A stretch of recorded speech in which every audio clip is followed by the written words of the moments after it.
Once upon a time, the infamous rover Reynardo plundered the floating isles. Then his mother called him to her deathbed. "Swear to me that you won't die on the gallows," she rasped. Reluctantly, he swore. And he whiled away his days at home with music, cards, and wine.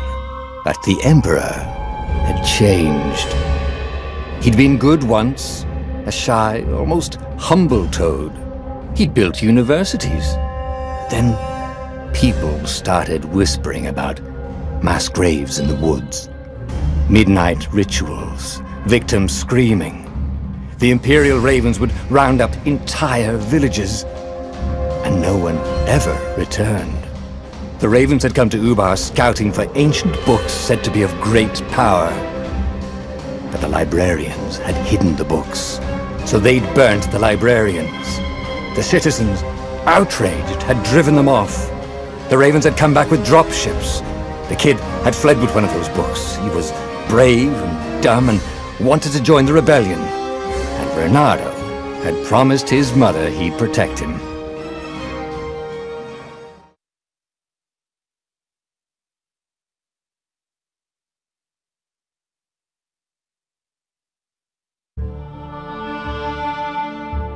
The kid was looking down, watching his city burn. "Sorry, kid," Reynardo told the kid. "Look, if we give them the book, they'll leave you alone." "My mother died for this book!" "I promised her I'd protect you." "Oh, damn it." The kid had run off. With the book, of course. So Reynardo had to run after him.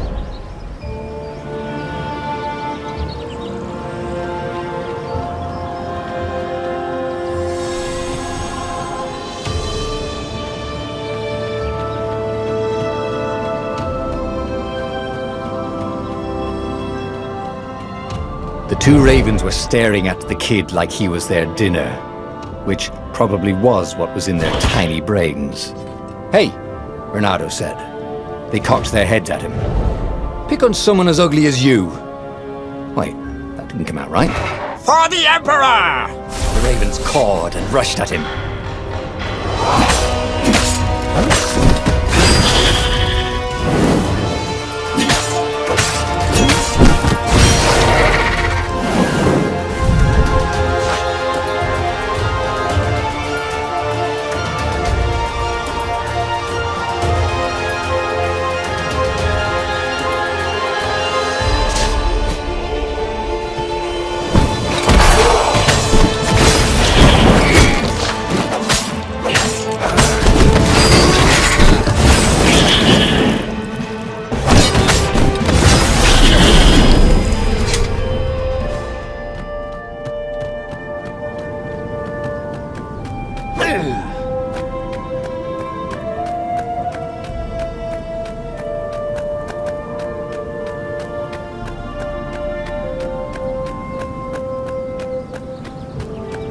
A dropship flew overhead.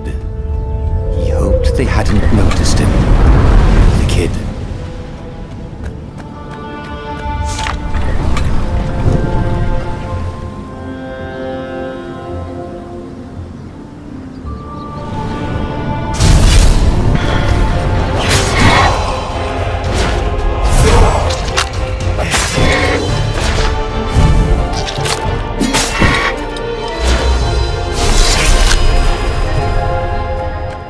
Oh, right.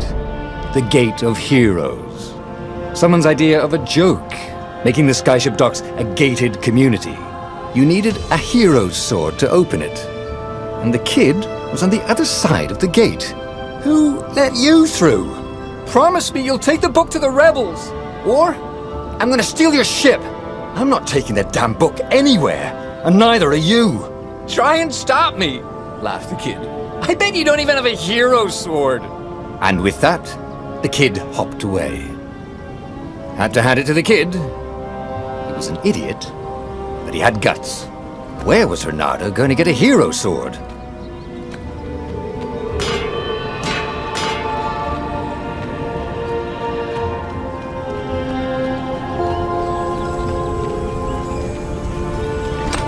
Or And wind essence? That sounds about right.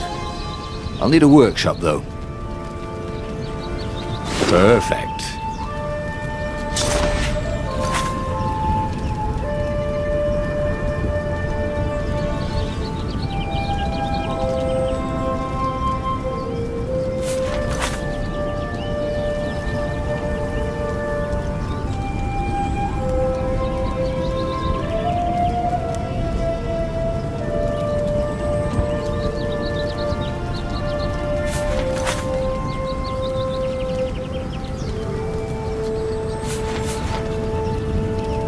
Hero Sword, QED.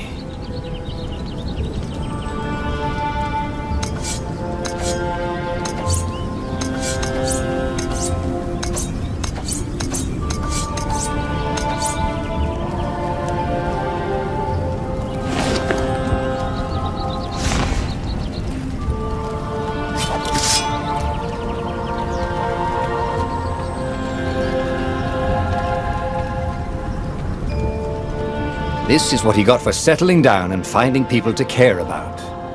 The kid's mum had been a swell cook, and she'd laughed at Renado's jokes, even when he didn't know he'd made one. And the ravens had come to burn her. And she'd made him promise to protect the kid.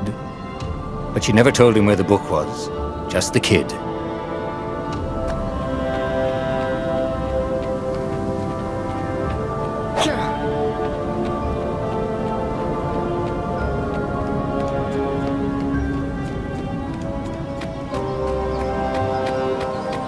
He came up to a ledge. It was too far to jump. There'd been a bridge here before, hadn't there? And there was Peter, giggling at him. "How'd you get across?" he asked the kid. "Where'd you find a hook?" "I hopped," said the kid. Wise-ass kid. "Hey, look out behind you!" "Cute," said Renato. Ah, ravens.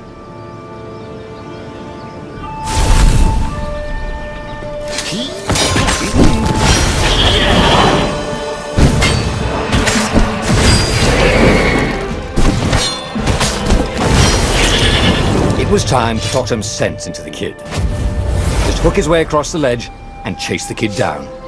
Thing was, he hadn't used his hook since he'd retired. How had he done it? Maybe if he meditated at that altar there, he'd remember his old skills.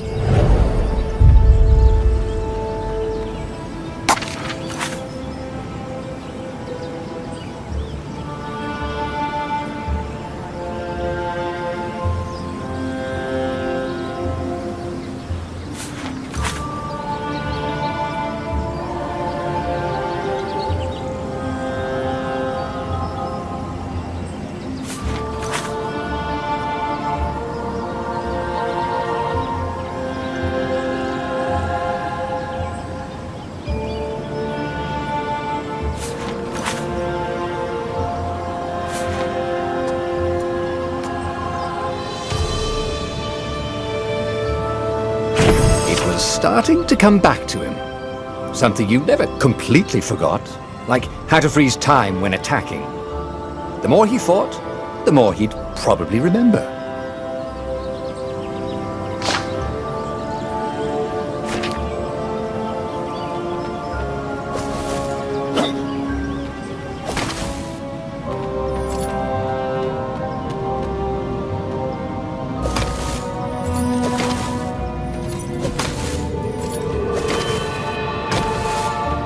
There was the Farfarer. She was the fastest ship he'd ever known.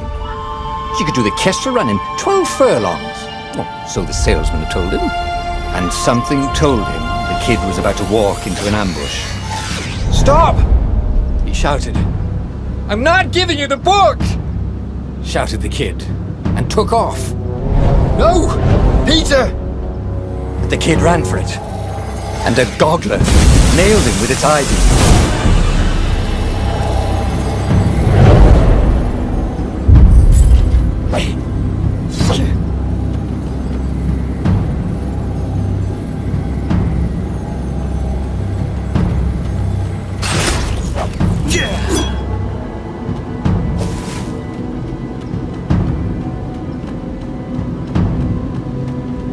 book was unburned. Next to it were the buckles from the kid's shoes, and a kid-sized pile of ashes. Damn it, why hadn't he lied and told the kid he'd take the book to the rebels? The kid would be alive now. Really pissed off and betrayed, but alive. Oh, damn it. Renato picked up the book. He couldn't let the Empire have it now. He was going to have to get it out of there. He'd be a wanted man. Probably have to join the rebellion just to have a place to dock. Well, he'd hated home life anyway.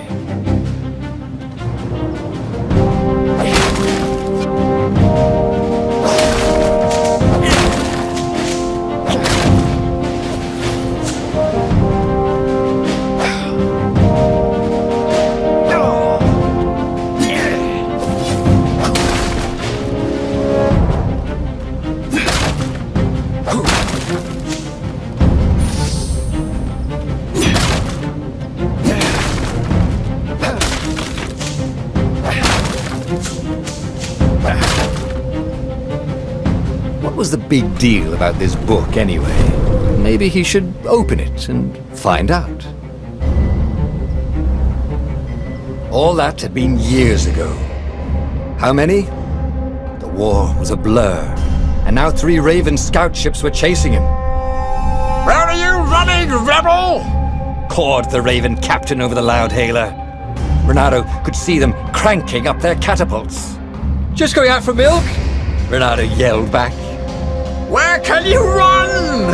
laughed the Raven horribly. Far behind him, another city was burning. The dark cloud above its island was thousands of Imperial ships. The fleet was doing a thorough job. "Take us to the rebel base, and we'll spare your life!" it cawed. The entire jury-rigged rebel fleet was only a few islands to the east. Beyond that were only the pillars of heaven, a sea of endless blood-colored tornadoes. The rebellion was out of time, unless Renato could bring a game-changer. Maybe he could. Renato had found out where he could find the pieces of the Sky Ripper, the legendary weapon that had exiled the lost gods. Surely a legendary weapon could win the final battle. On the other hand, his old friend Lapino had sent Renato a desperate message saying he had a brilliant scheme to save the rebellion. If Renato could only rescue him. Renato dived the Farfarer towards the abyss. As he felt the heat of the jet stream, the Raven ships peeled off, not stable enough to follow him down there. Now it was time to choose. Lapino or the Sky Ripper?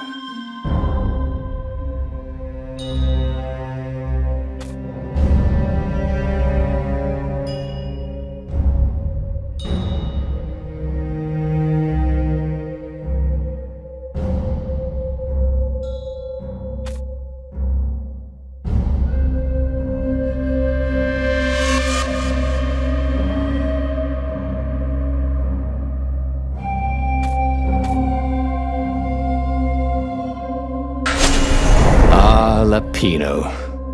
Apparently, the Mad Rabbit had sold a Pegasus that he did not exactly own. Lapino always wiggled out of trouble, given time. But he was out of time. The Ravens had figured out that Lapino was a rebel spy. If the fleet reached him first, they'd string him up for that. Never mind the winged horse.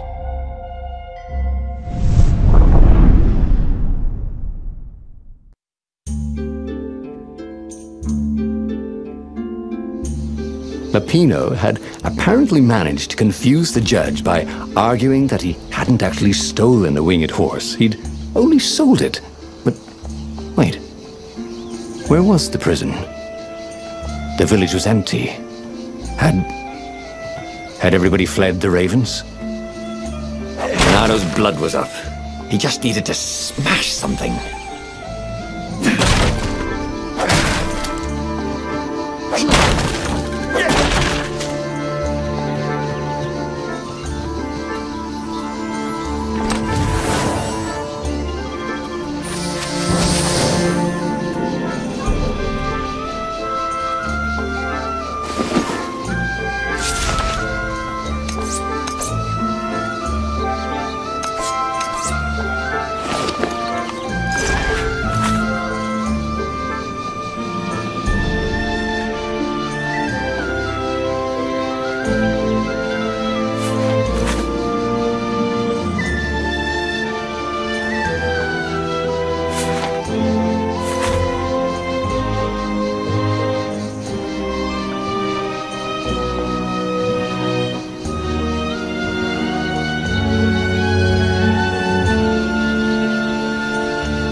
What did you do if one of these platforms stalled?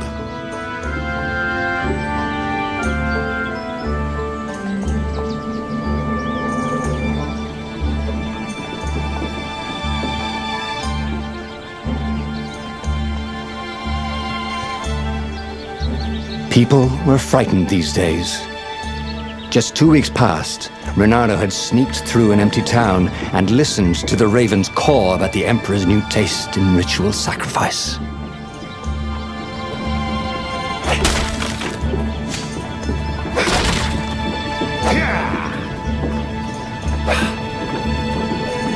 Firewalls only let you through if they think you're hot enough.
Ravens were landing everywhere.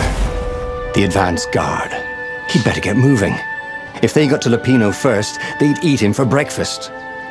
Or a snack. Ravens weren't picky. If they got hungry, they sometimes forgot to interrogate their prisoners. Even top spies like Lupino.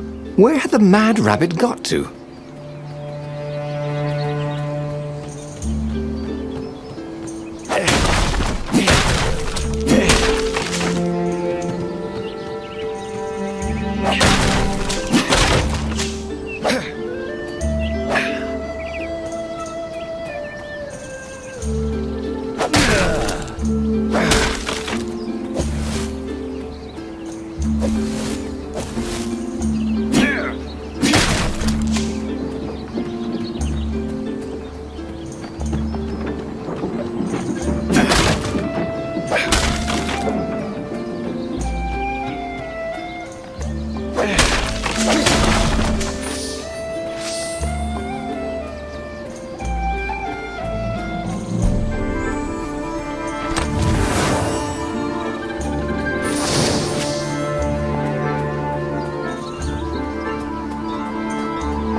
Reynardo felt like he was ready to learn new things.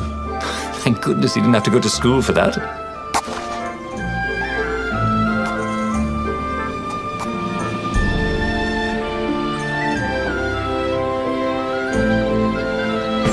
It was starting to come back to him. Something you never completely forgot, like how to freeze time when attacking.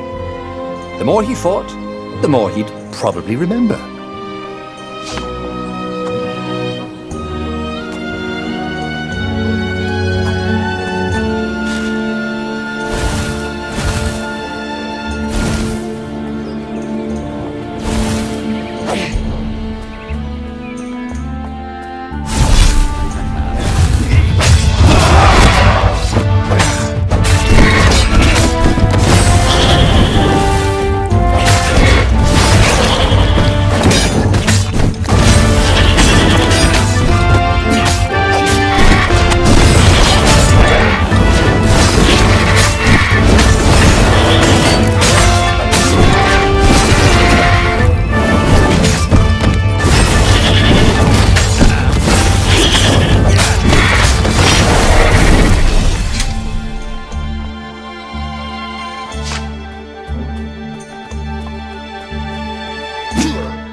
Renato felt a chill run down his back. Or possibly a flea.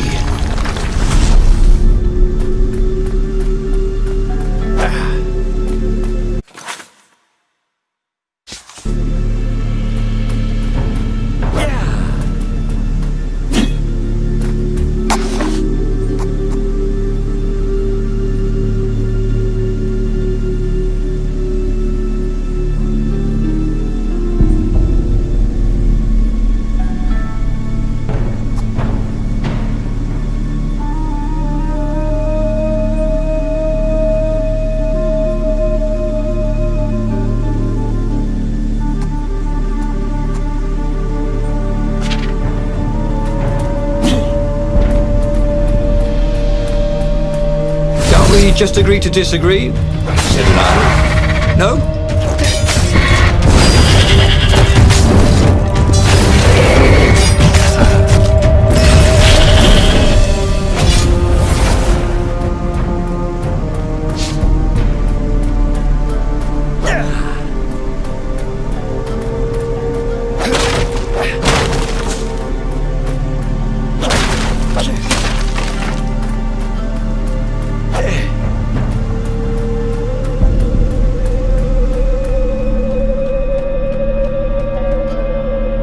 Dirty and bloody, Renato finally reached Lapino. The rabbit was practicing his shuffle. Renato recognized the cards. It was Lapino's favorite deck. Oh, I thought you were in danger. I am. The ravens are coming. Oh, the prison thing. Right, yeah, we see this guard owed me 53 ducats, so we made a deal. They're very reasonable people, actually, for weasels. Now, I got a brilliant plan to kidnap Zenobia. We capture Zenobia, we find out what she knows, and that's the whole war right there. Easy peasy, lemon squeezy. Capture the Emperor's greatest general, who also happened to be a deadly sorcerer and, oh, his only daughter? That would be worth it. On the other hand, he could still get to the core of the Sky Ripper, even if he couldn't get the whole thing. It must have great power.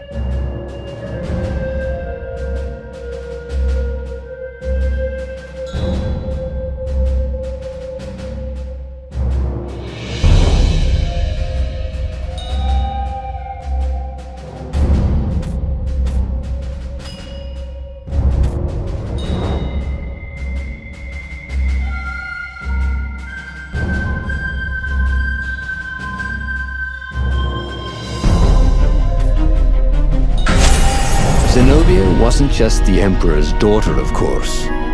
She'd been Renato's best friend in sword fu school. And you're still mad for her, the rabbit reminded him. They'd been close. She'd told him things no one else knew. But she'd never told him who she really was. She knows all the Emperor's plans, chuckled the master spy. She won't give them up easily. She'll tell the interrogators, all right, said Lapino. Taking her would change the game, all right.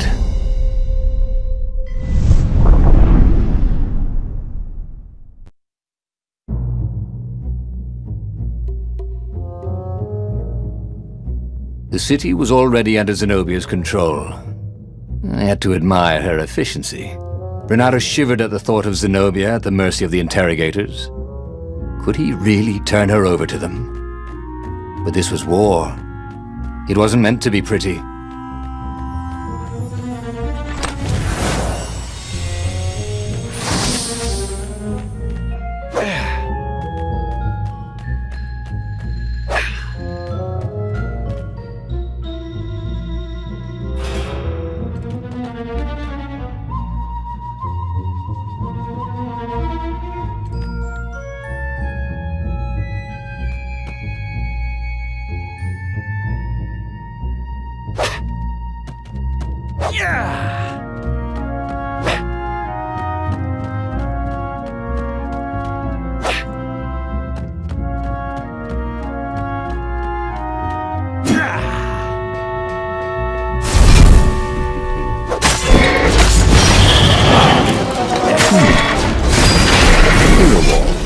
Hero sword. Ice wall. Ice cube.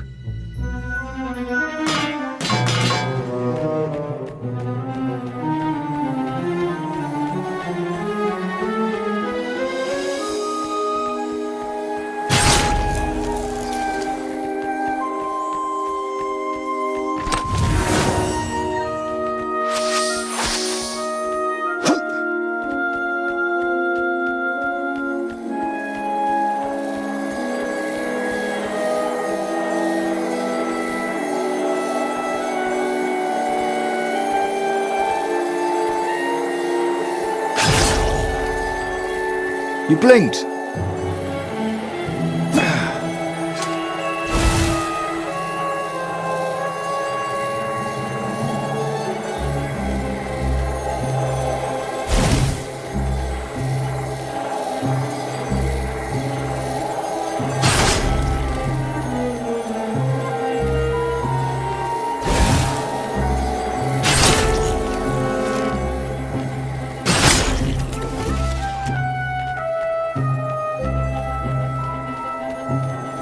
Huh? A lever? That was new. Most people still use doorknobs.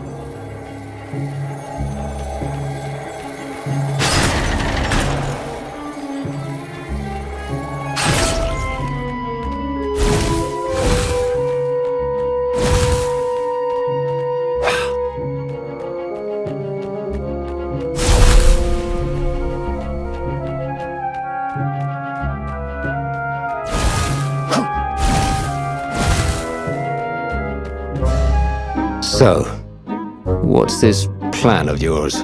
Use me as bait, said Lupino. And he outlined a slightly complicated plan that involved geese, a net, setting the Farfarer a little bit on fire, Lupino dressing as an old blind toad, and Reynardo hiding inside a monstrous watermelon. What could possibly go wrong? Thought Reynardo.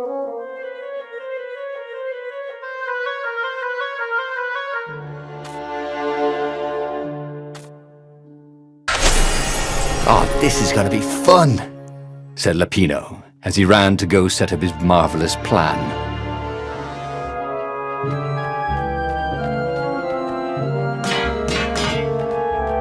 A crafting bench. Reynardo wondered what he could make with it.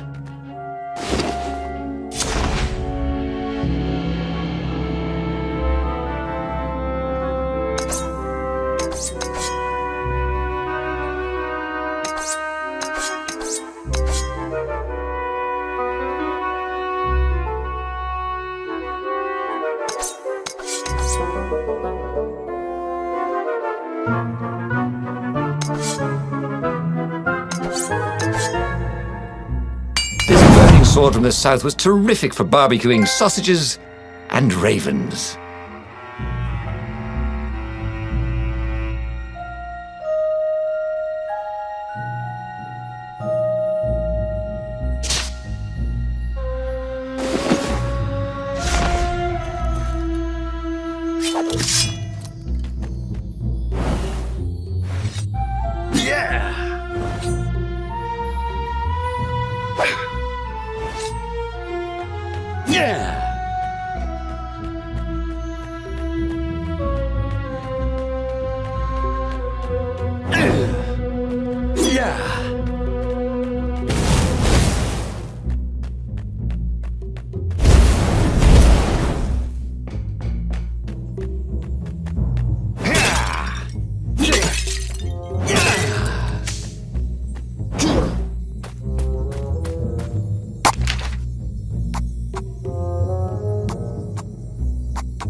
He'd missed his old skills. He welcomed them back like he was at a reunion.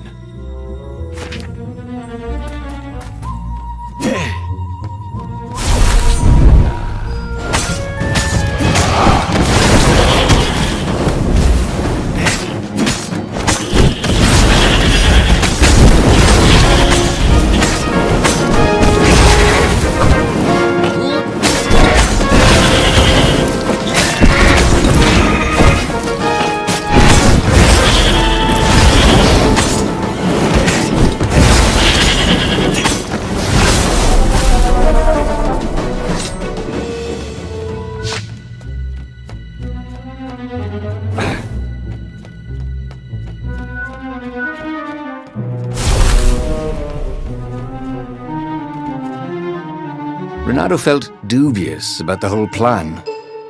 With every step, he was waiting for it all to go horribly wrong.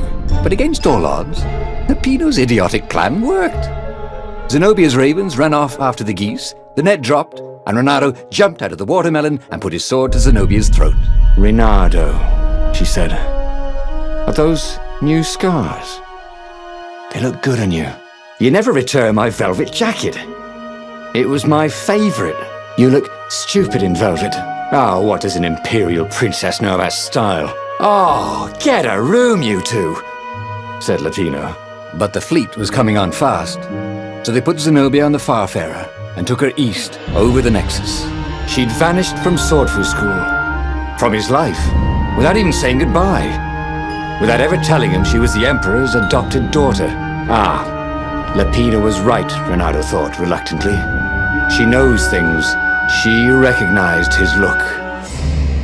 You're taking me to the interrogators, aren't you? She said, wide-eyed.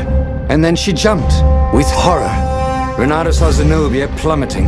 Then he saw the Nexus below them. Cats always land on their feet. Ah, she'll head for the Imperial outpost, yelled Lapino. You have to catch her.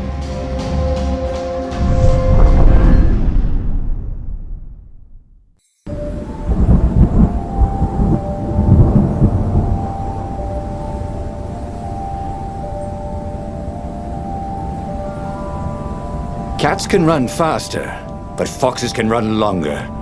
If he ran, he could head her off before she reached her minions at the outpost. Well, he did love a good chase. There had to be something useful in these things, didn't there?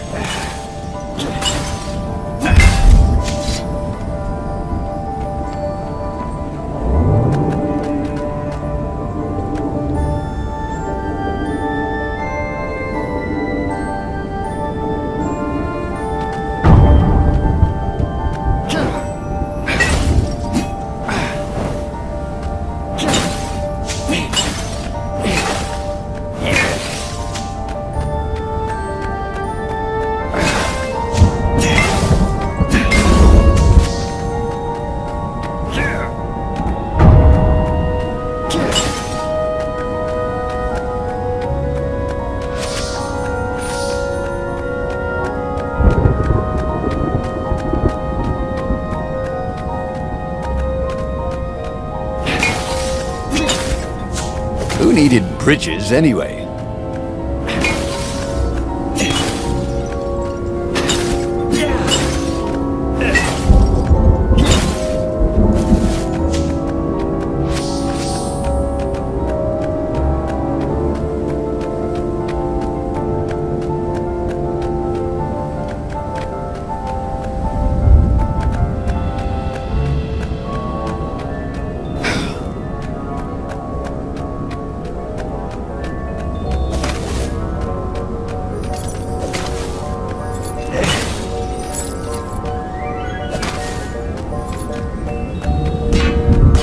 If only it's some kind of magic ice sword.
He was closing on her. He could smell her fear.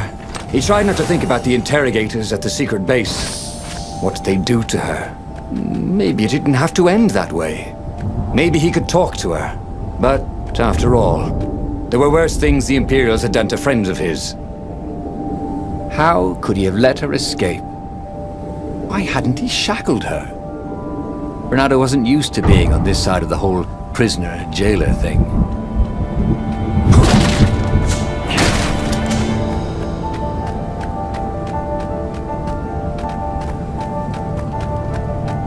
If I craft a sword now, it's going to be really short.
Bernardo reached the outpost.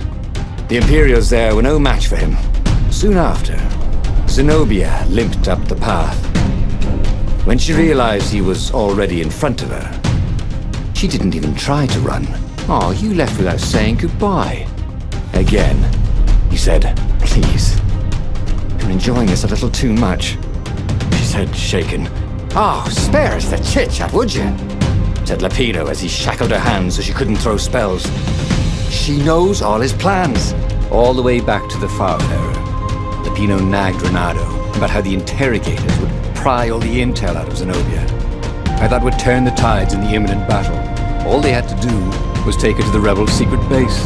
Renato didn't like to think about what the interrogators would do to her. Couldn't he just talk to her?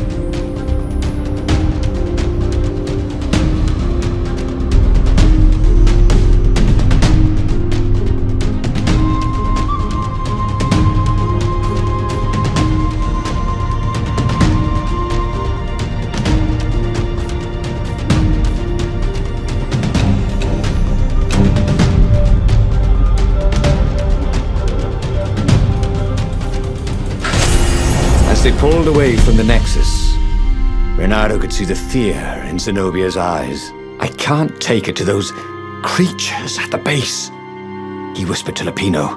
"Ah, you've gone soft. Soft in the head. We captured her for what she knows. I'll take her to the mountains. Tell all the horrible things the Emperor's done. Yeah, believe me, she'll turn." And he turned the wheel. "The hell you will!" shouted Lapino, and he grabbed the wheel back from him. The two of them wrestled for control of the ship. It shot off like a mad sparrow. Suddenly, Renato was falling.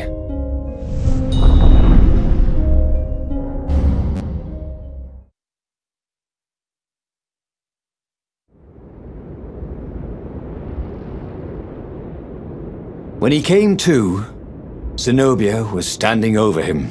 "Why didn't you take me to the base to be interrogated?" she demanded. "Do you know what's left of people they interrogate? This is some trick, isn't it? To make me fall for you again. Well, I won't." "Oh, go on then. Scurry back to your ravens. I can't stop you." But strangely, she didn't. As Renato set off to find the Farfarer, she followed him, keeping just out of sight of the ravens.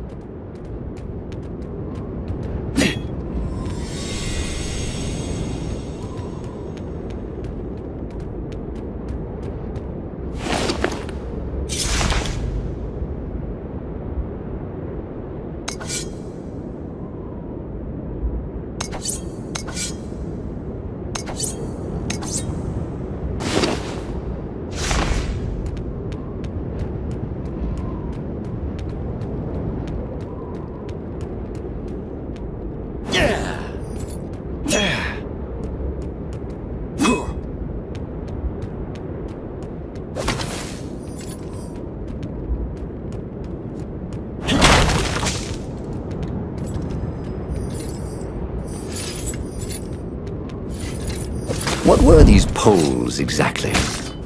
Parking meters from the time of the lost gods?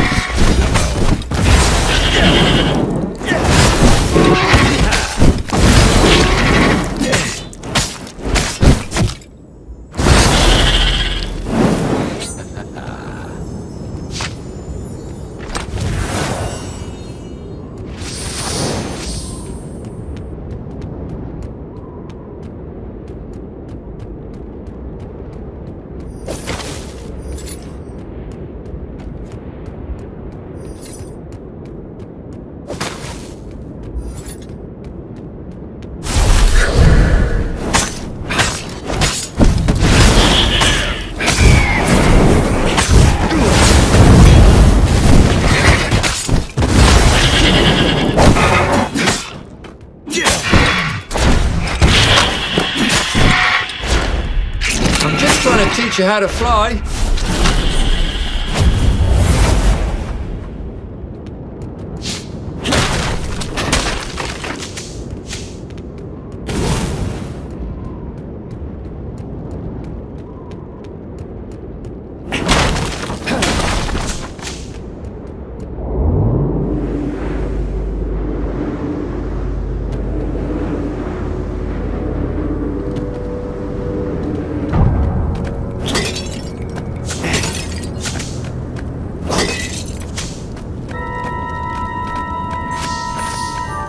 All this ore. Renato could forge a really great sword. He was a master forger. That probably wasn't the right word.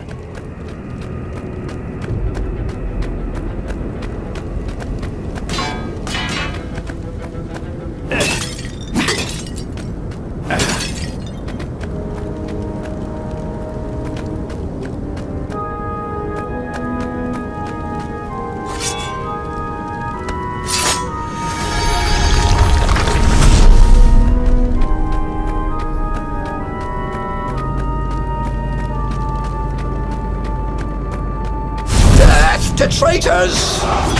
Guard the ravens.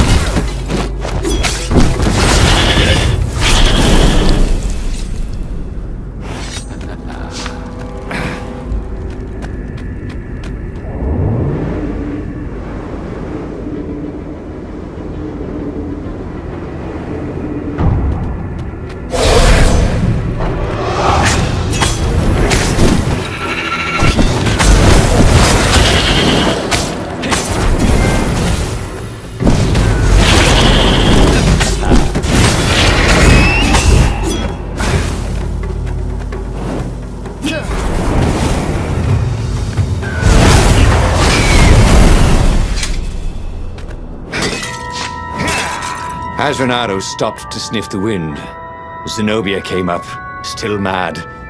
Did you really think you'd just talk me into betraying my father? Oh yeah, sure, that was exactly my plan. Then why aren't you even talking to me? Because I've never talked you into anything in my life. They're gonna court-martial you for letting me go. He caught a whiff of the Farfarer. Wet rope, tar, and a cask of Scobel ale he'd spilt last year. It was that way.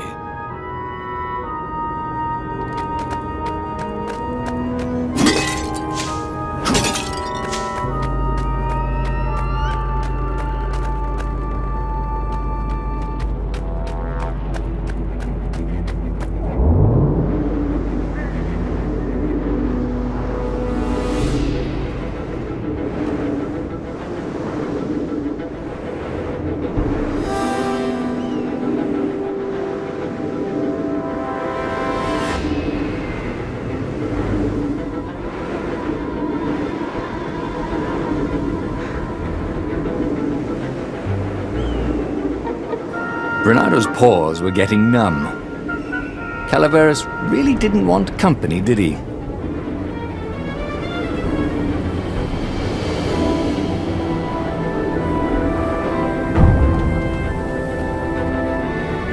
Bernardo wondered if he should have taken Zenobia to the rebel base for real.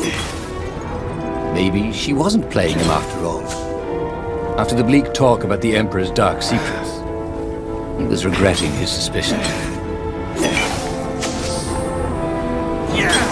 He was practically sure he'd find something useful in one of these things.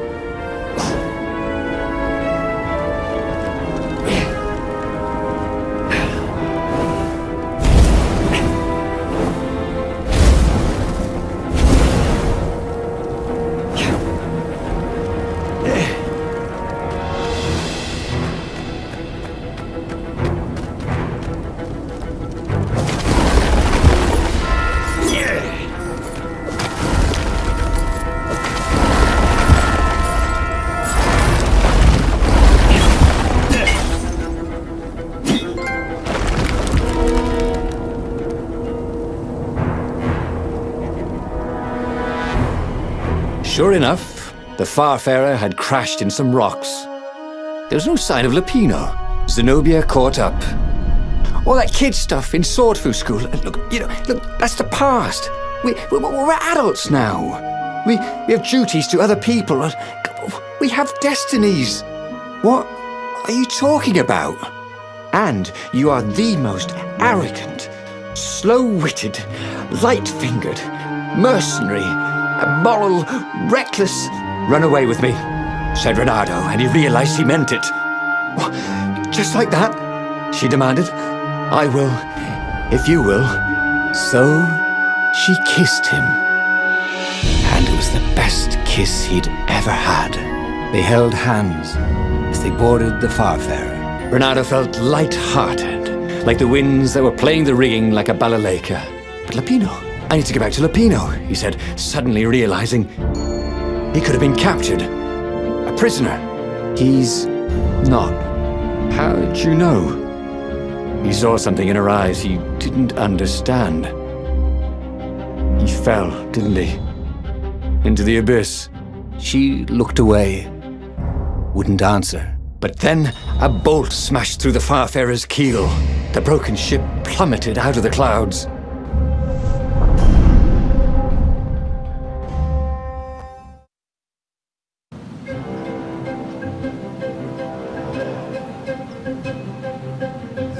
Renato picked himself off the deck.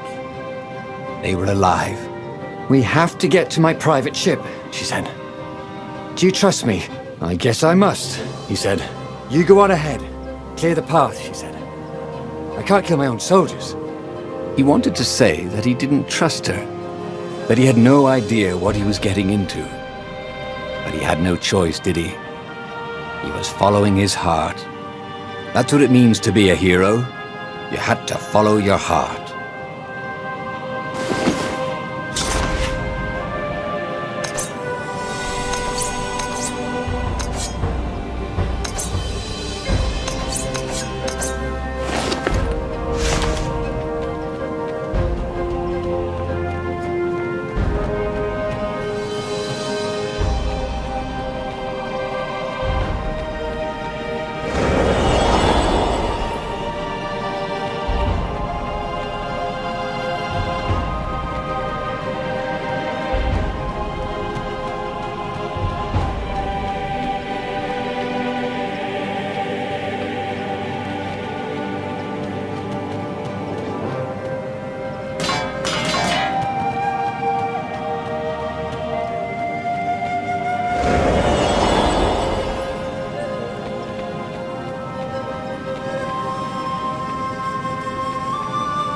Renato felt restless.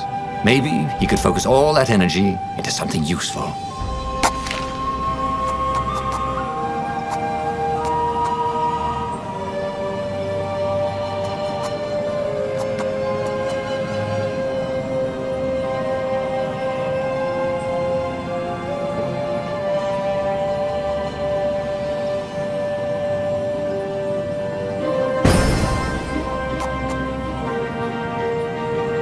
Cool.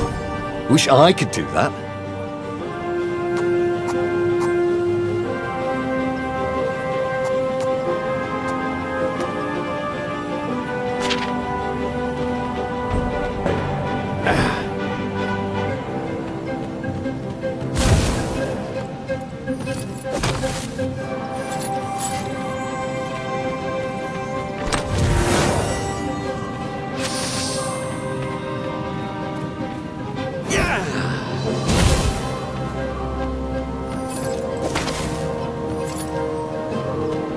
The portal was heavily guarded. It must go someplace they really didn't want him to go.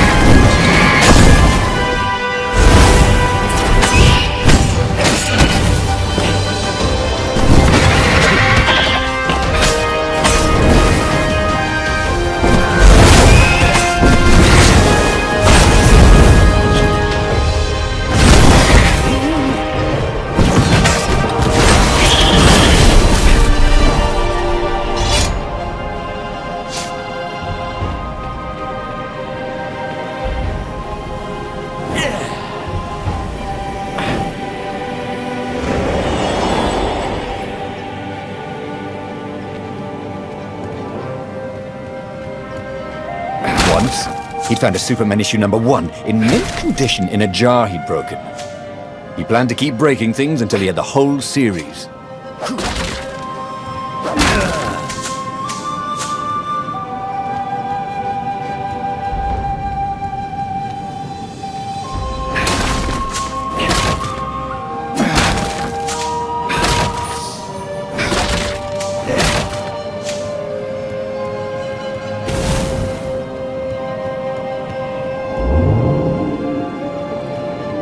There was an inscription. Praise the sun.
Coming back to him. He wondered what he'd remember next.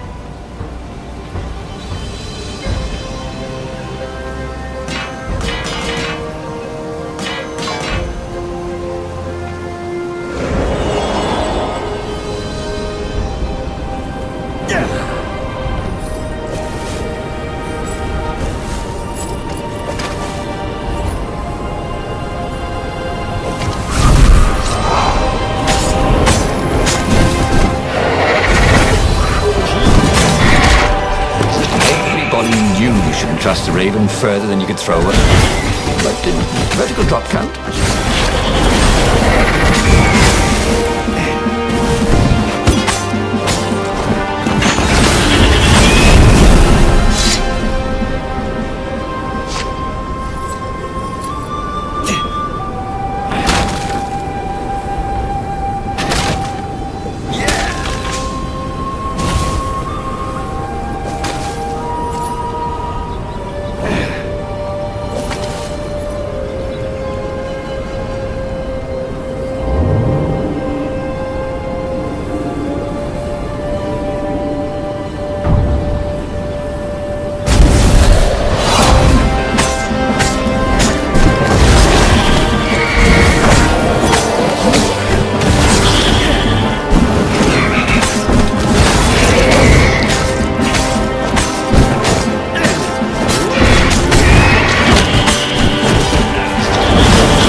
To catch their breath. It was strange to be so close to her. What are you thinking? He asked. I'm trying very hard not to think. Me too, he said. Up ahead. He could see the thin silver of Zenobia's personal ship. It looked fast. They would leave all this behind.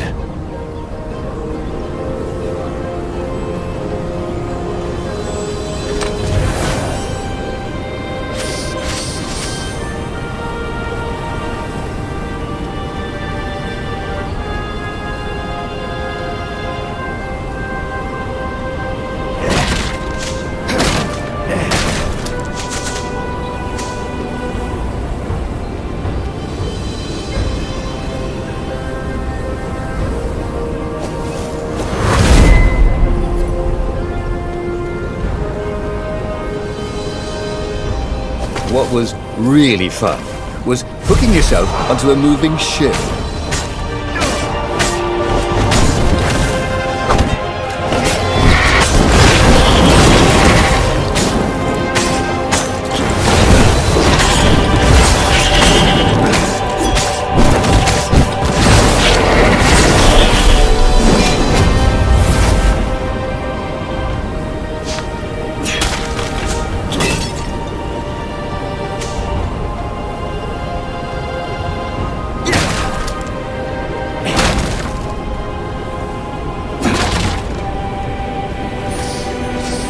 Who made all these ore chests anyway? Well, you could have quite a business doing that.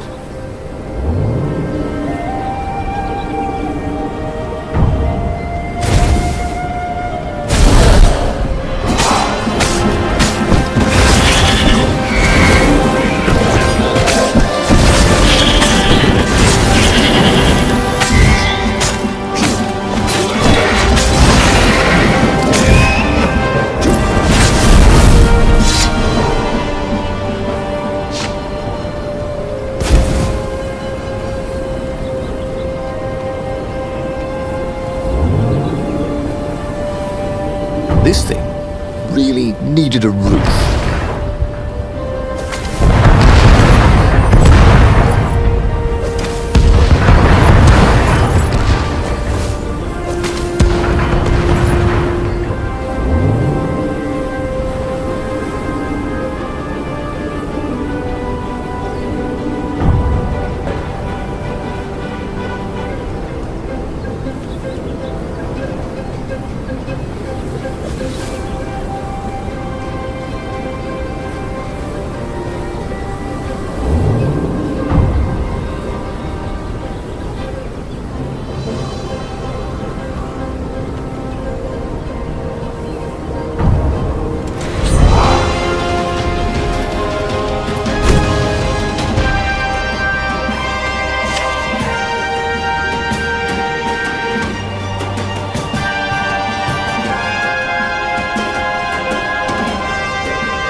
As they reached her ship, Renato suddenly felt a sharp pain in his stomach.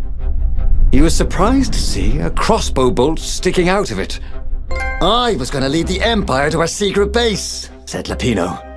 But no, you had to screw up my plan because you've still got a thing for her. Renato stared at Zenobia. The kiss, was it real? She said, with a look of indescribable sorrow. She gestured and said an arcane word, and Lapino went flying into the abyss, screaming, "I'm telling your father!" Then she knelt down to cradle his head, and her paws felt very soft and warm. Okay, that was weird. He could have sworn he'd just died. Instead, he was on the Farfarer, sailing away from Ubar. And it was still burning. He'd fled burning Ubar years ago, hadn't he? And now he was back there. Had all those years fighting the Empire been nothing but a vision into the future? A useful vision if it was true. He'd learned something. Lapino was a traitor. Renato had suspected there was something wrong with the Mad Rabbit, but now he knew there was malice behind his goofiness.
He'd made bad choices.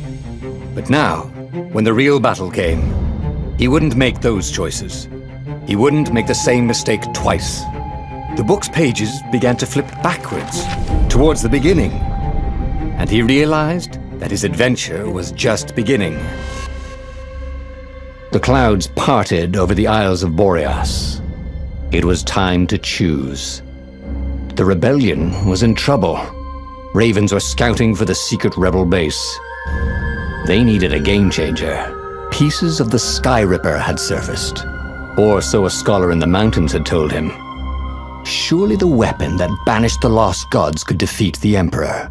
Also, a temple had risen out of empty desert.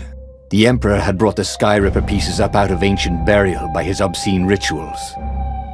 Could this be where the Iblis stone was hidden? Someone better get it before he does, thought Renato. And also, his old friend Lapino needed rescuing. Of course, Renato had a pretty strong suspicion that Lapino had betrayed the rebellion. But could Renato really leave an old friend to the Ravens?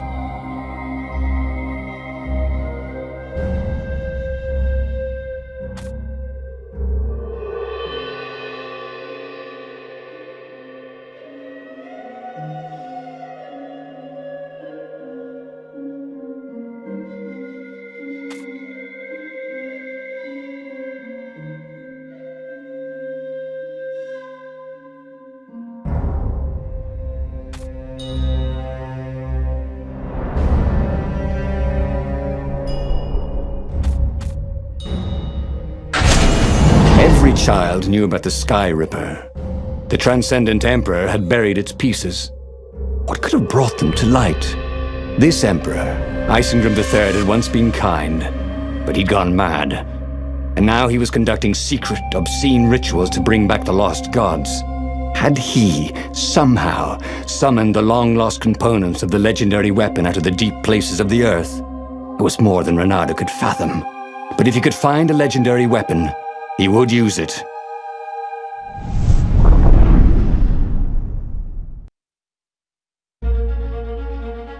As he set foot on the island, Renato couldn't help feeling a bit curious. Was Lupino still waiting to be rescued? No. He was probably drinking champagne with the ravens. Did ravens drink champagne? Did rabbits? Renato felt oddly thirsty, come to think of it. Why had he chosen the Sky Ripper? Renato never made plans that required constant vigilance. He was a hero. He didn't think too much. He just went with his gut and hoped it all worked out. The Sky Ripper was a long shot. He'd have to devote himself to it. No side journeys, no rescuing old friends. That was against his nature. Could he stick with it?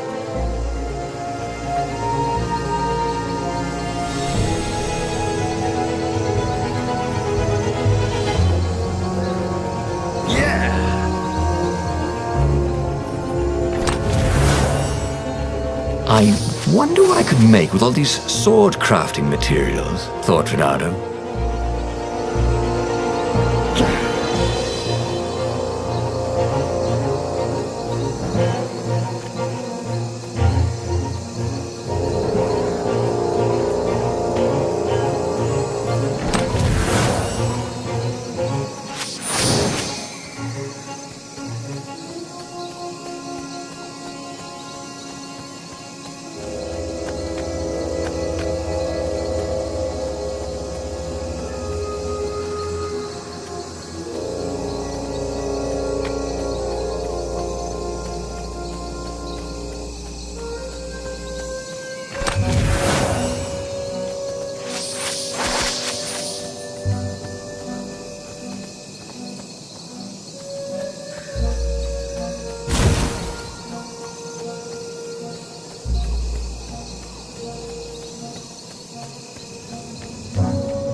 Trusty old sword was always a little better when he sharpened it.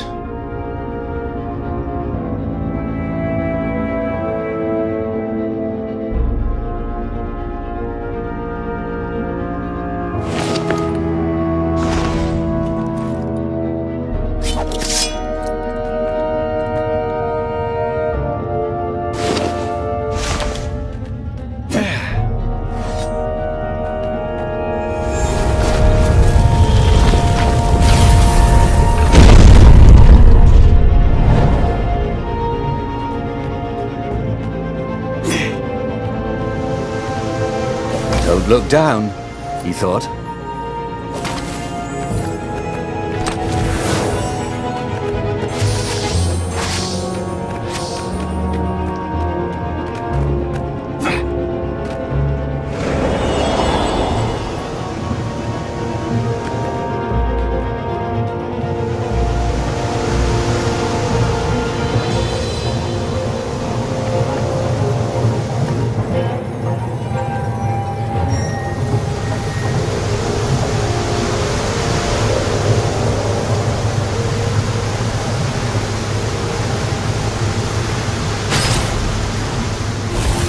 Two eyes good.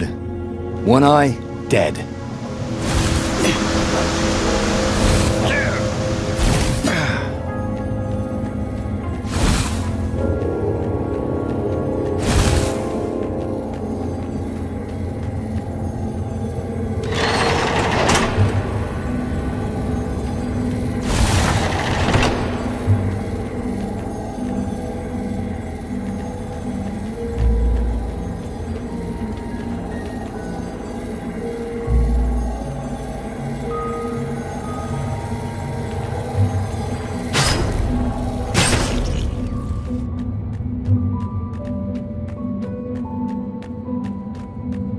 The people who had built this castle, did they even know what monstrous weapon lay hidden within their walls?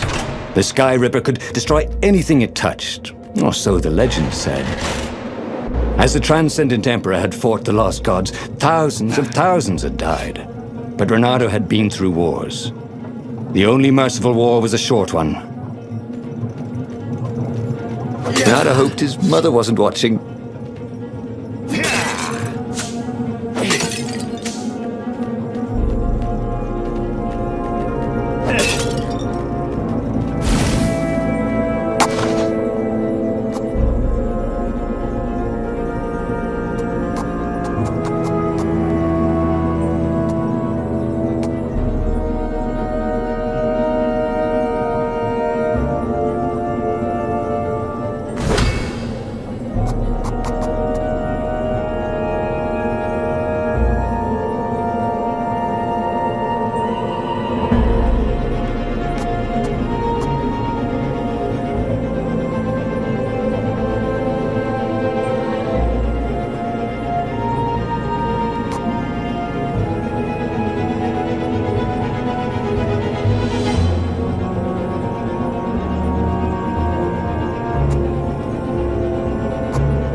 That could come in handy in a pinch.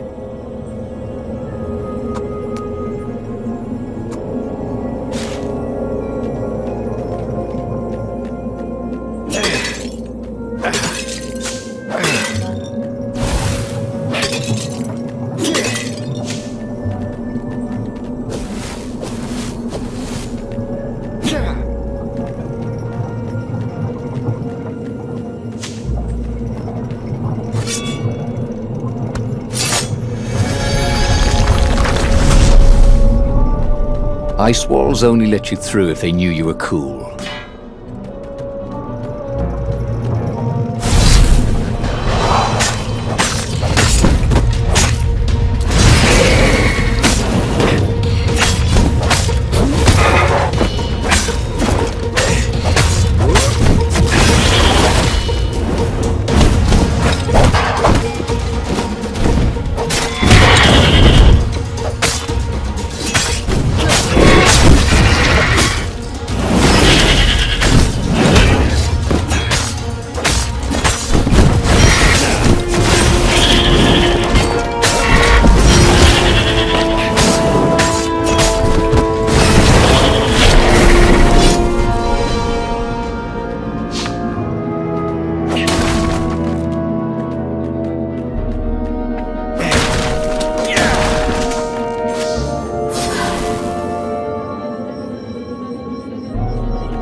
If only he had some way to break the ice, or convince it he was a friend.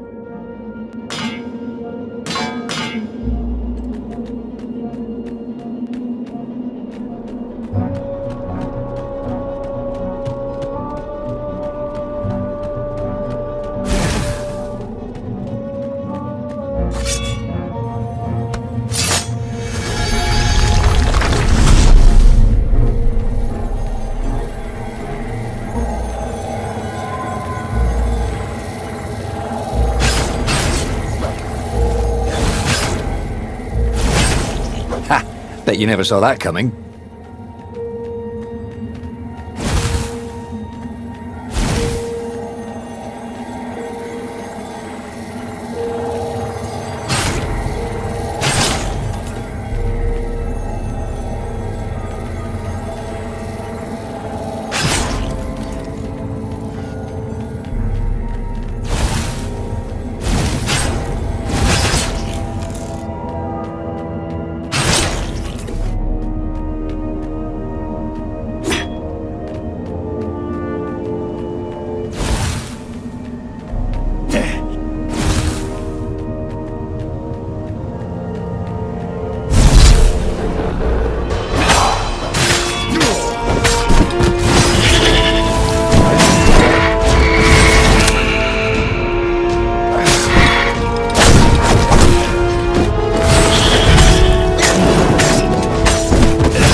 So much.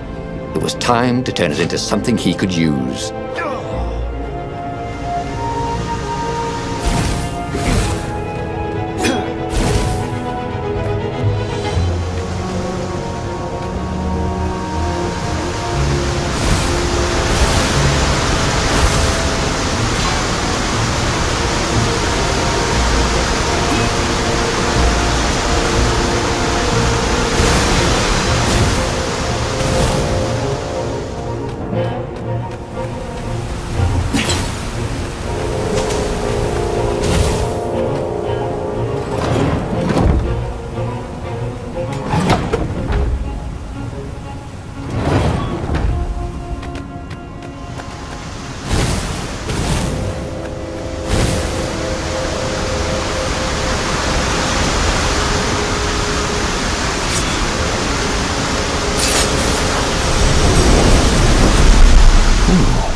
There.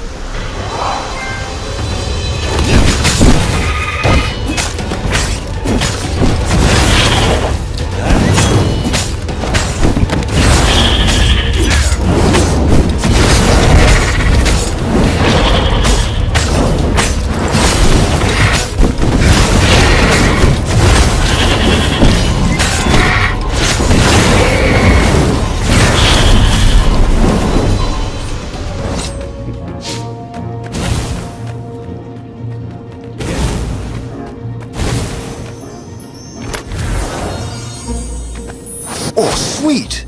A gem! All he needed now was a workbench, and he could slot it into his gauntlet.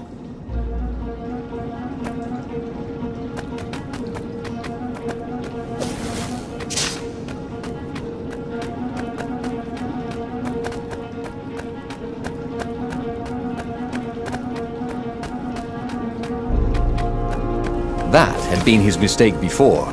Trusting his old friend Lapino, who had been through so many battles with him and shed so many heartaches, who he'd rescued so many times. What was up with that guy anyway?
There it was. Skyripper's armature. The stuff that dreams are made of. Engineers' dreams, anyway. The device was intricate. No one alive had the skill to make a thing like it. How was it part of a weapon at all? He'd have to ask a scientist. But first, he'd get the second piece. Skyripper had a heart. A core that had come to rest on the next island. Well, there was another island he could reach. Zenobia had just invaded it with her father's Raven battalions. She must be encamped there still. But fighting Zenobia now, that made no sense at all. He'd already sacrificed one friend to get this armature, was it? He didn't need to hurry to face her. She would find him.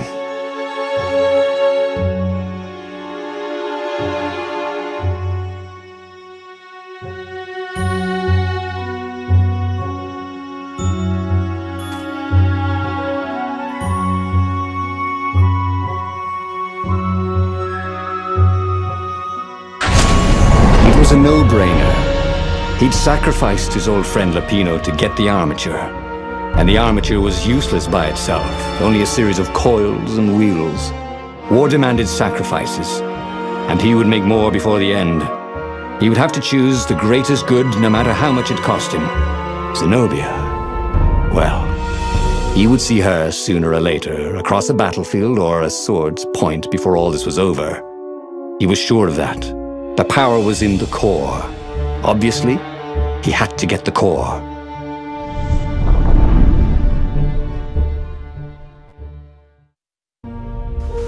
Doubt sunk in before he was even out of sight of the Farfarer. Why had he chosen the Skyripper? It was the sort of path he'd always avoided. The path of responsibility, of seriousness. Had he grown up? He didn't feel grown up. He'd made this decision from his gut, like he always did. Somehow, he'd impulsively decided to stop being impulsive. Did that make any sense?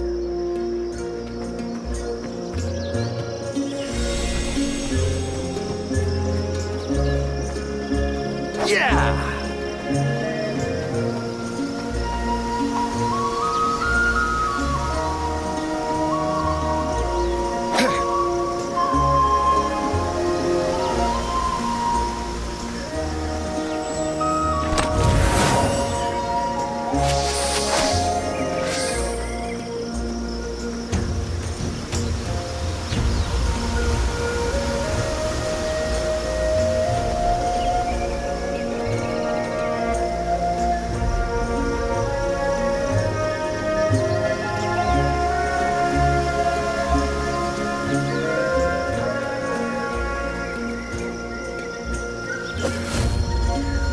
Renato wondered if his future self had commissioned these poles.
There was something sour in the air.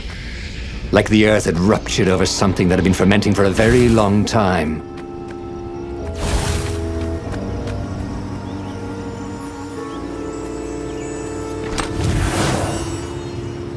It was time to make a new sword.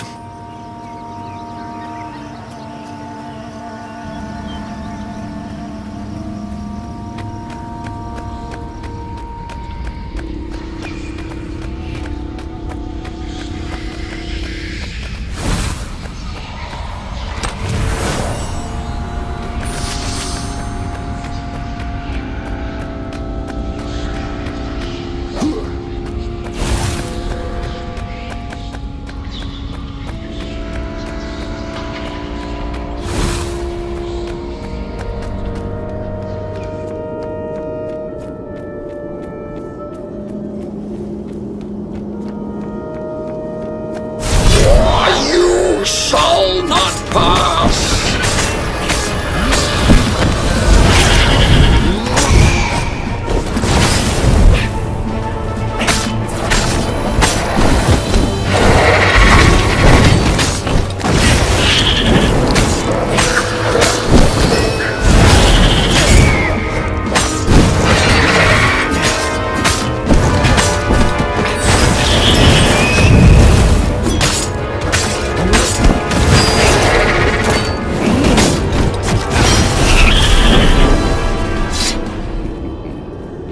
There were fewer and fewer trees.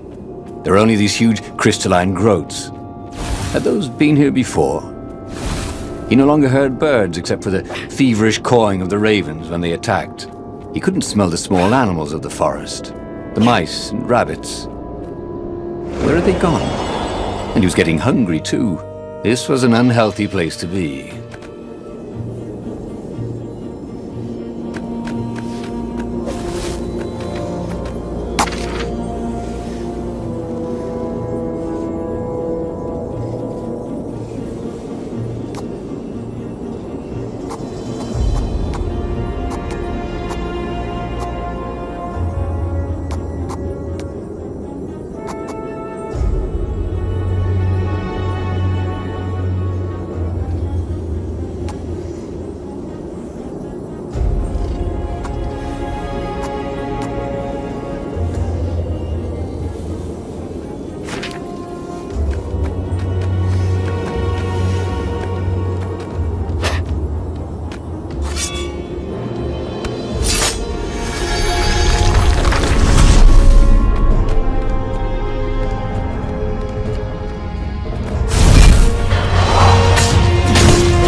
Around the room yelling, oh yeah, that's how we do it." It was something he liked to do, but only after he'd killed all the witnesses.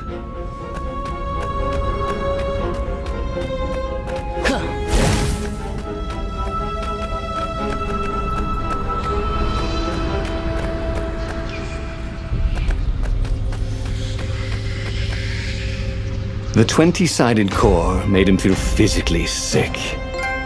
Once he had sneaked into a temple of the dark arts and he hadn't liked what he smelt and saw there. This felt like that. As quick as he could, he wrangled the icosahedron into the armature. The wheels began to spin, then glow. The sick feeling quickly spun away. Now he only felt sad. He had lost good friends for this war apparatus. Maybe Lupino wasn't such a good friend. Yeah, that made him feel better. He carried his prize back to the Farfarer. Now, he had to make his next move. There was a key Imperial outpost on the Nexus. If this really was some sort of super weapon, he could use it to wreak havoc on the enemy. And if it wasn't, well, better to know that before the final battle. But maybe he should show it to some scientists first. There was an observatory on the Nexus. Maybe he should go there before he fired it.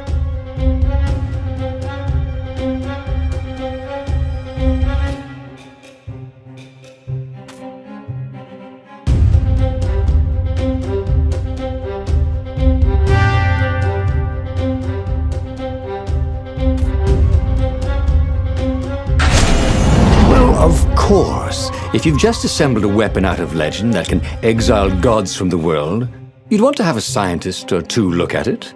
And even if they disagreed and he had time, he could ask Calaveras himself. Yes, the observatory would be his objective.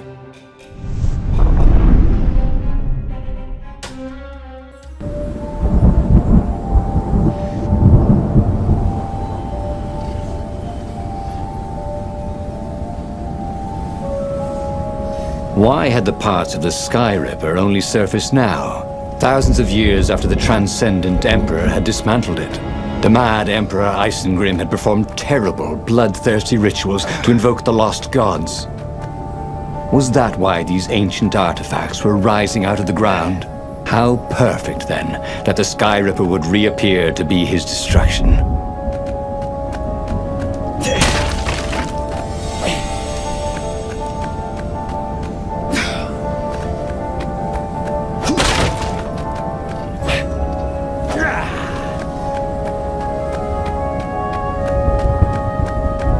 That was always a rush.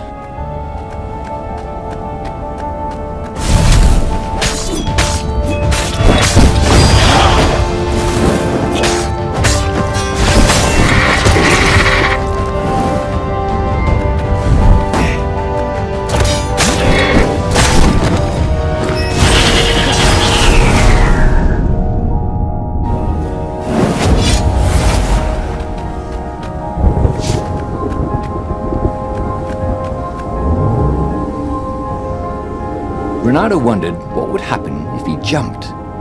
Would he be rescued by an emergency platform?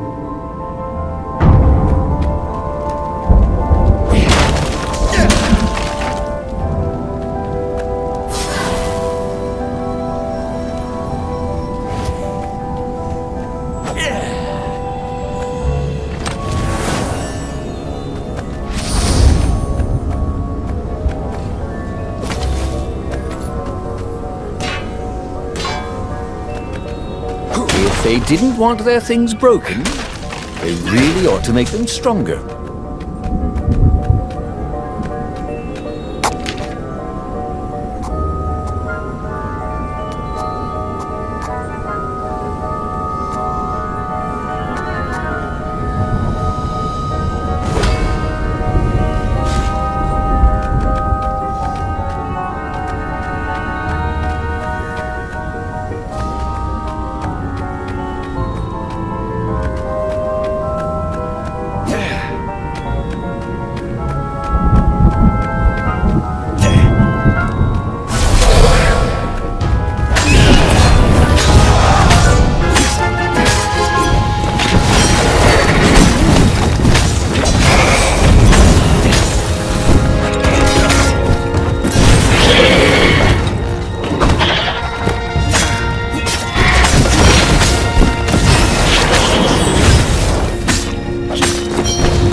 A legendary weapon was exactly what the rebellion needed.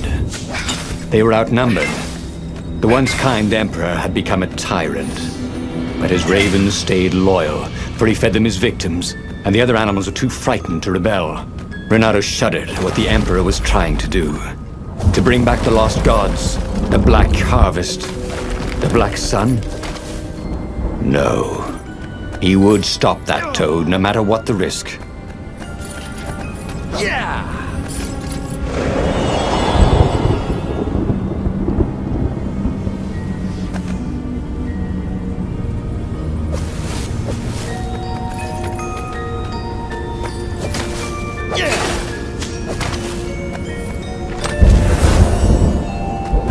Renato had a lot of crafting materials. Now all he needed was a crafting bench.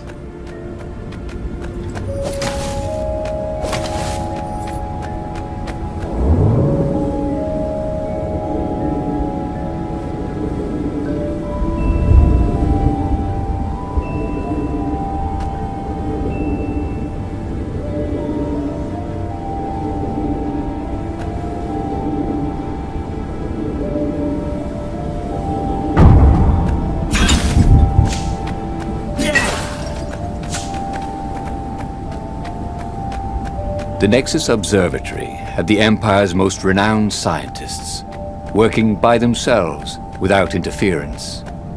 At least, so far. Hey! Hey, a workbench! He could try out his new bling.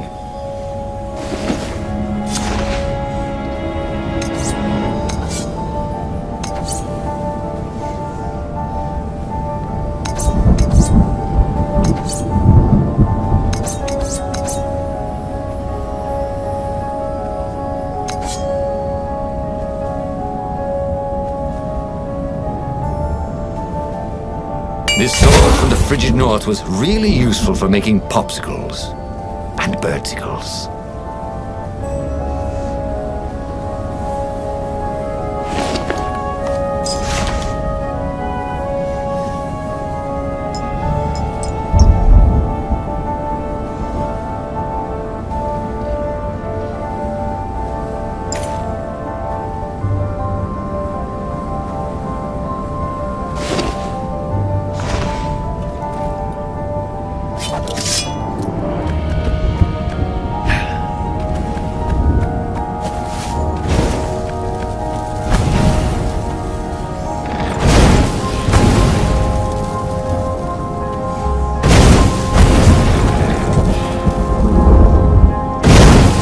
Energy spheres.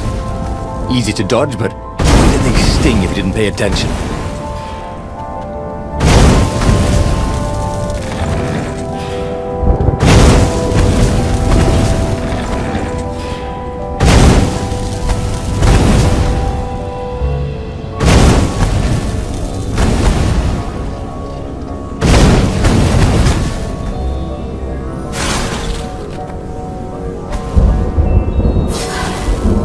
Sharp? Check. Pointy? Check. Flexible? Check. What else do you need in a sword? Boy, some people were just liable to explode if you upset them.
It was a bit windy up here.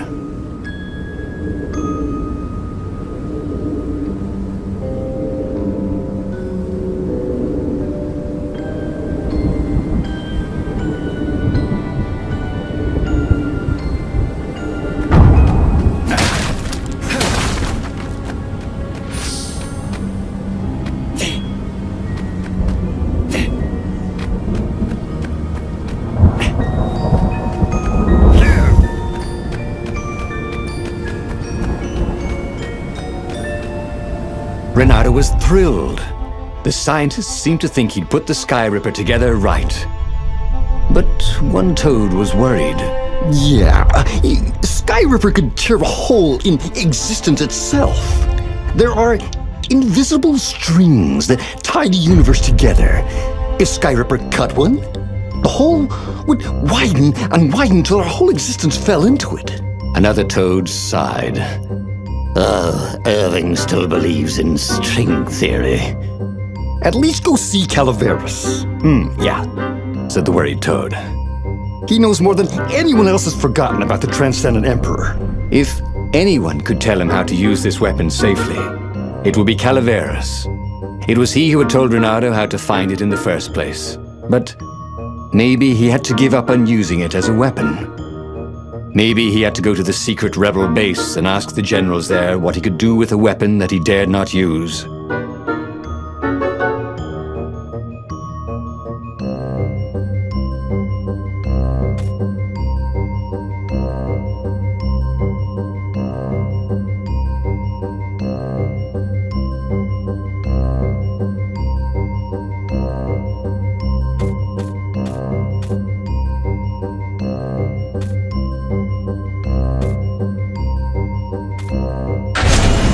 Well, he should have known he'd have to consult Calaveras again. The scientists at the observatory were smart enough. But what did they know of the Transcendent Emperor? He hoped it wouldn't delay him too long. The rebels had scheduled the final battle soon. Every day they delayed risked the exposure of the secret base. And some soldiers were already drifting back to their homes and families. Calaveras would fix the Sky Ripper for him. And then he would win the final battle.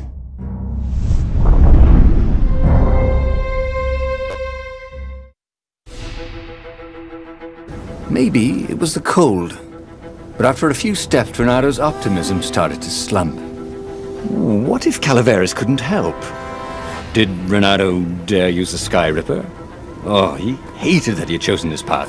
It was so much simpler to rescue friends and attack enemies.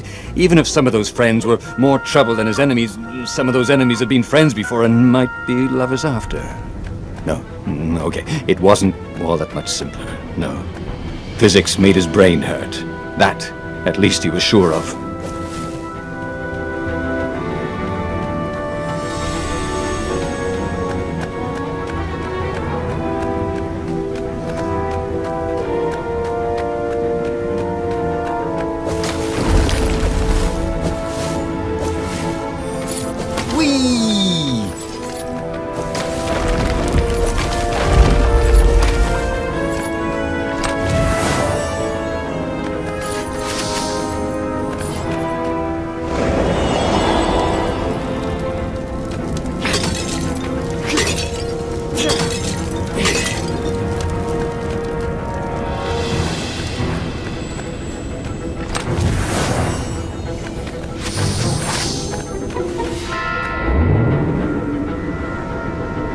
These platforms were great. Renato wanted one for his house.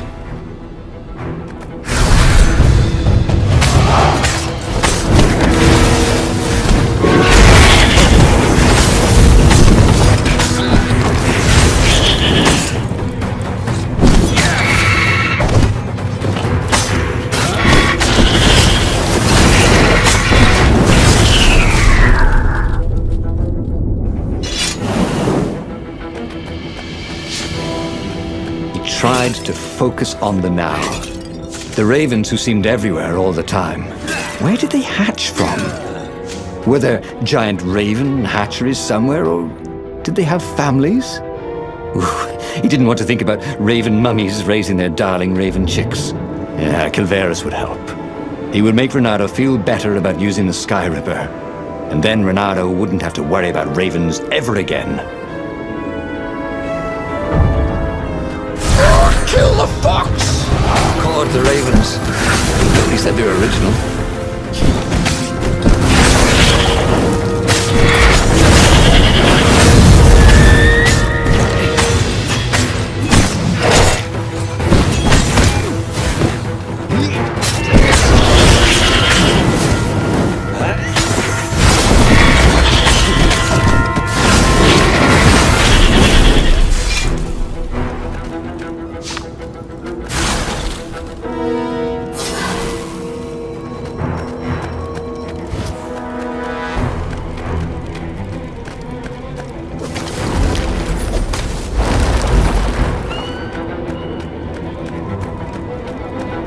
Couldn't they have put in an elevator? Or a giant eagle? Or something?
Renato wondered if he could learn to cook this way.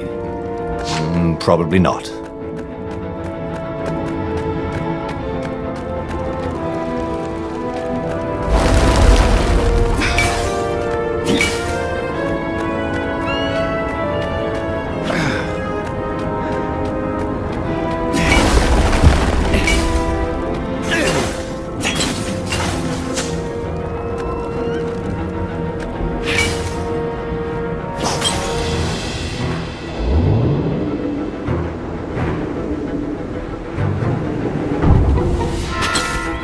Renato, smash!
Renato had been focusing all his energies on the Sky Ripper.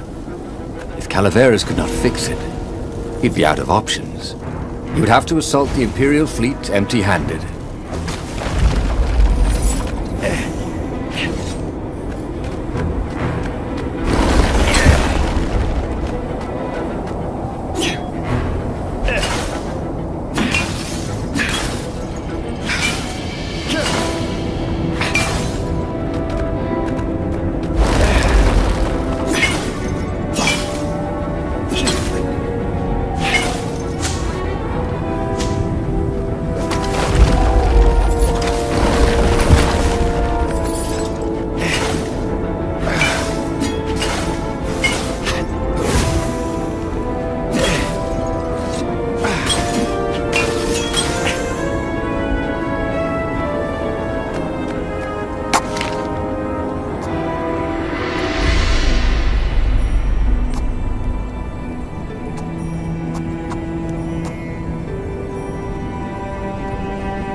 Calaveras had never let him down. Yeah, of course I can make it work better. But when Renato explained about the strings, Calaveras grew thoughtful. Oh, strings, you say? Well, the Arcana do speak of the ties that bind the world. He drew many intricate symbols in the dirt. Yeah, so, according to my calculations, each time you fire, I'm afraid there's a 1 in 120 chance you'll destroy the universe. That's pretty good odds. That's like rolling, 21 dice and they all come up 6. What are the odds of that? What? No! It's more like 2.716s in a row. Anyway, with those odds, it won't happen if I use it just once. Yeah, no, that's not right. each time you use it. Okay, look, just don't use it ever. All right, I guess. As he sailed away from the mountains, Bernardo could see clouds darkening. Rain? No. Ships. Imperial ships, swarming thick as bees. This was it. The big battle. They could not afford to lose this one. What if it did not go well? What if he had to use the Sky Ripper? Could he gamble the universe? On the other hand, what were the odds of rolling 21 sixes in a row?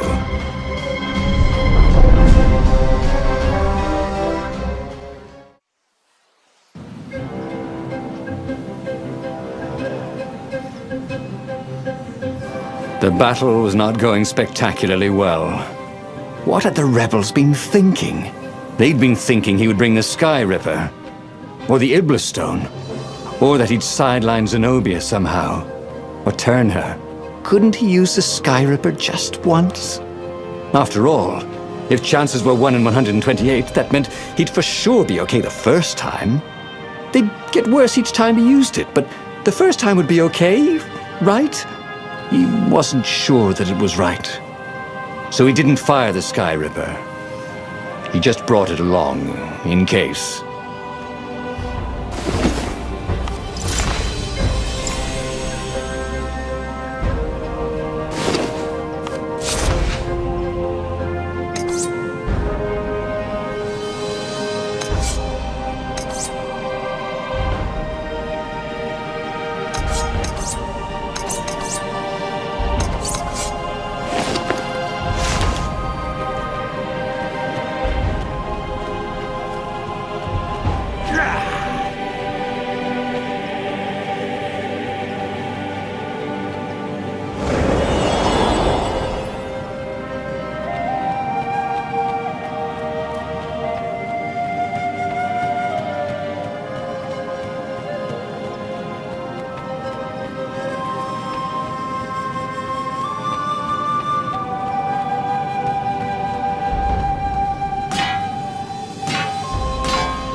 He wasn't that good.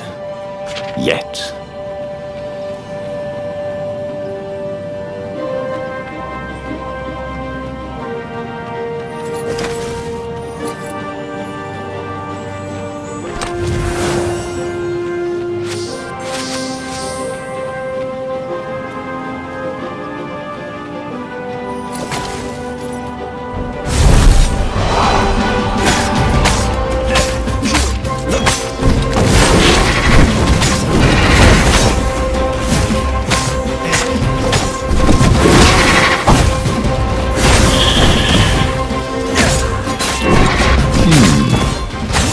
That go to?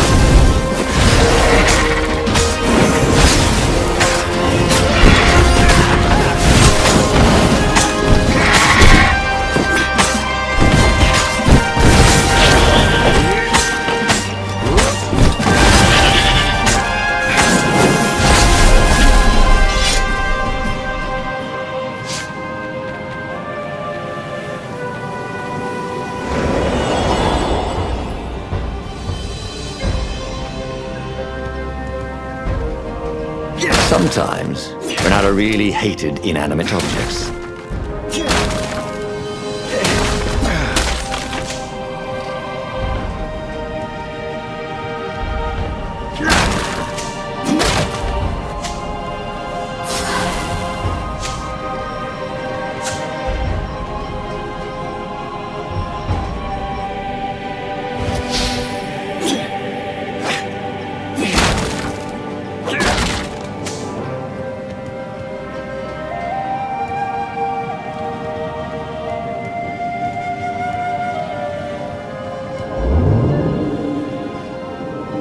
This would be the perfect place for a tic-tac-toe board.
is a very cool sword, thought Renaro.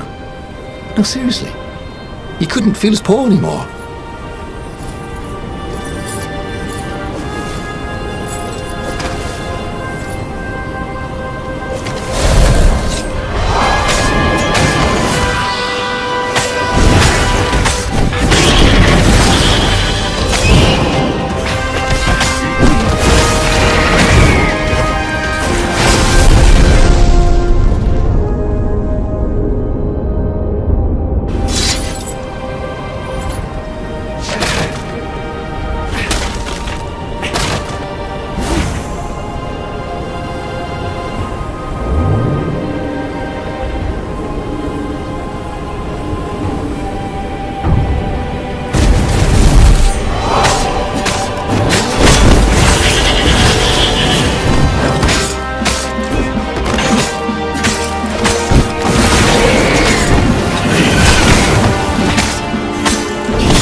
Someone had told him the odds didn't change just because you'd had a streak of good luck. His gut told him that was wrong, though, and he always listened to his gut. On the other hand, 128 chances to win, but one of them would destroy the universe. That seemed a bit serious. Maybe he could defeat the Emperor without firing the Sky Ripper. Maybe he could bluff, but with a real weapon. Like in cards, when you had 3 knaves, but you pretended you had a fizzbin. That could work.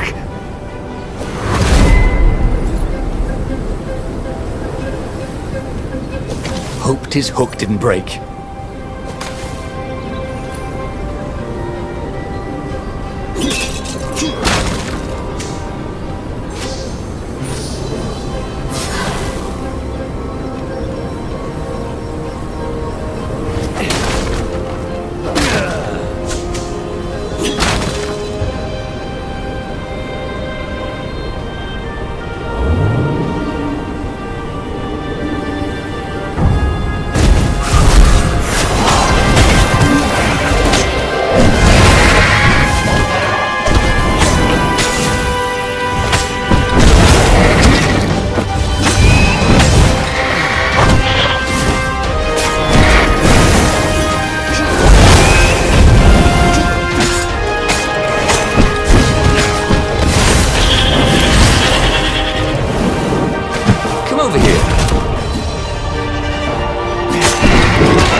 There was a sign.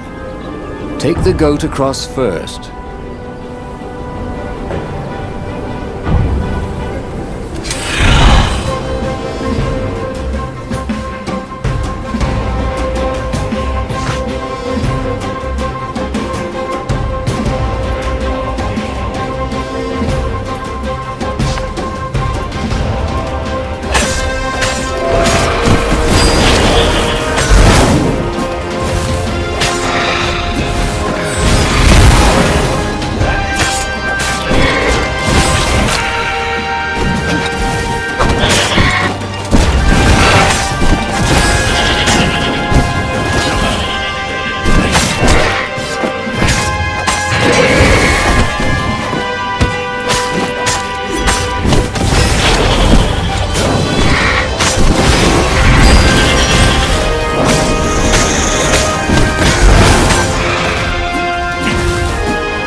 He set up the Sky Ripper and let it warm up. He would bluff if he had to. Zenobia came out, flanked by a very daunting platoon of ravens. "You won't actually use that," she said in that annoying, "I know everything because I'm a cat and you know nothing because you're just a fox" voice she had. "Oh, I know the odds." "Good, because there's a real chance you could destroy the universe." "No, not the first time I use it. The odds are too low." "What? No? Yeah, sure. The first time, the odds are practically nothing. They only go up if I use it a bunch more times." "No, but that's not how odds work. Didn't you pay attention in class?" "Now surrender, or I'll use it. Just once," he said. "Don't." He felt sure the odds were with him. He had to go with his gut. That's what heroes do. "Fire," he said. "Please?" The Sky Ripper fired.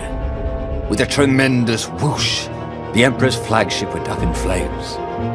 It was awesome. Then he noticed there was a hole in the air. A blackness, like a tear in a parchment. Wind was blowing into it, widening it. It grew larger, and even larger.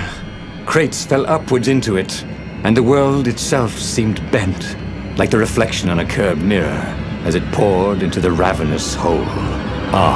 1 in 128. What are the odds? Thought Reynardo, and then everything fell into the hole and was gone. Reynardo stared at the book. He was still alive. Again. And still only flying away from burning Ubar. Had he lived that adventure? Or only dreamt it? Had he really died? It felt so real, not like a dream at all. And he'd lost again. Oh, he hated that. But he had made different choices. And he'd lost in a different way. It was the book, wasn't it? Oracles showed you your destiny. But this was showing him different ways he could die miserably. Thanks a bunch, book, he thought. But these were destinies that he did not have to fulfill.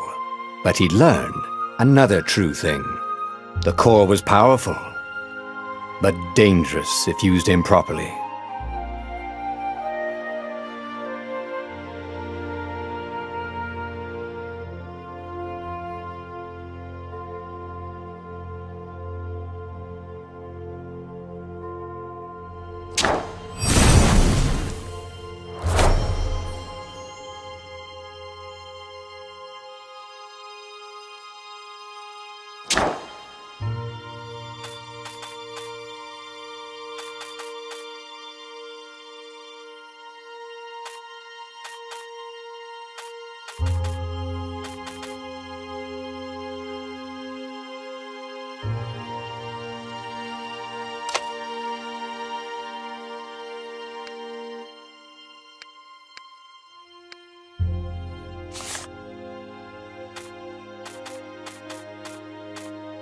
But that meant there must be a destiny where he survived and won, right?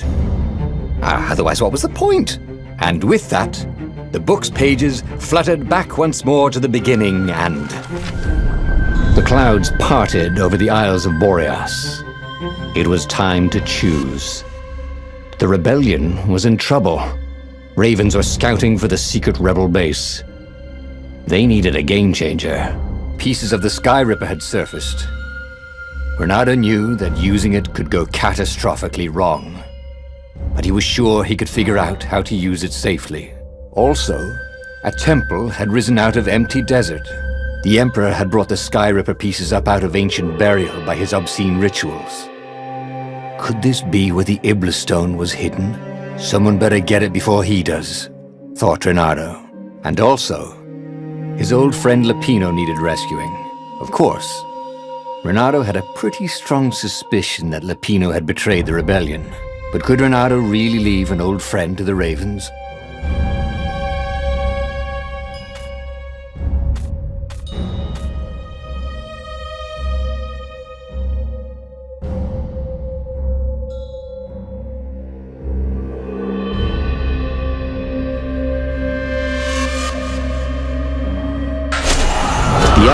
boundless windswept desert. No one went there except ostriches and ostrich hunters. The Iblis Stone. It sounded ominous. It sounded powerful. If the Emperor was searching for it, it must be dangerous. And so, Bernardo went ostrich hunting.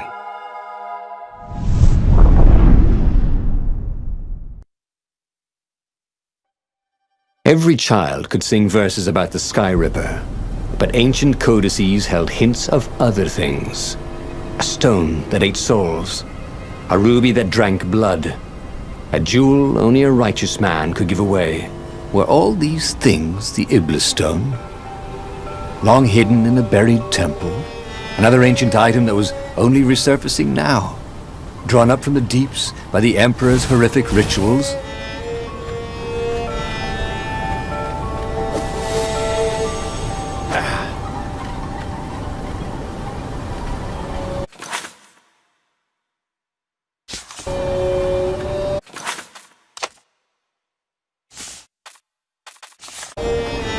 Yeah.